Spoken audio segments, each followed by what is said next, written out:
হুবাহু মানুষের ছবি এঁকে ফেলছেন পল্লবী টালি শোক। তোনা জেরক্স কপি, মাটির থালায় ছবি এঁকে নজির পল্লবীর। উত্তর চব্বিশ পরগনা জেলার হাবড়া এলাকার ভীষণ সাধারণ মধ্যবিত্ত ঘরের মেয়ে পল্লবী ঢালি।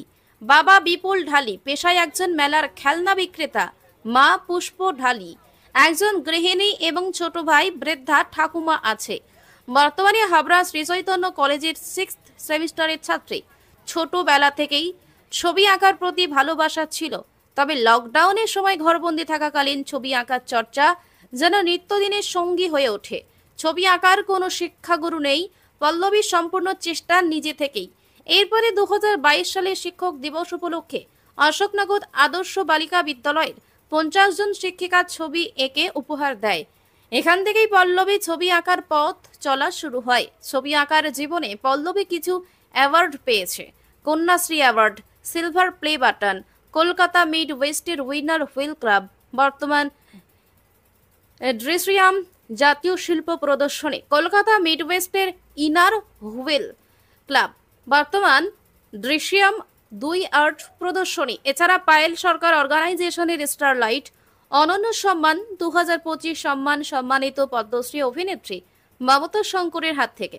পশ্চিমবঙ্গ মহিলা কমিশন এর অভিনব উদ্যোগে রাজ্যে 24 জন নারীর লড়াইয়ের কাহিনী ছবি দিয়ে 24 সালের ক্যালেন্ডার তৈরি হয়েছে, যে 24 জনের মধ্যে পল্লবী ঢালি একজন। পল্লবী ঢালি বলেন, আমরা খুবই নিম্ন মধ্যবিত্ত পরিবারে বিলং করি, চেষ্টা করি সকলের ছবি একে নিজেকে আনন্দিত হওয়া। হাবড়া থেকে অসিত ফুলমালির রিপোর্ট।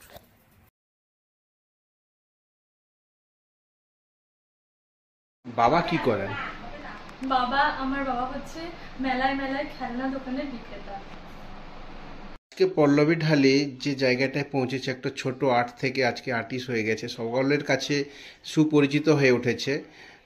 আপনি মা হয়ে কি বলবেন?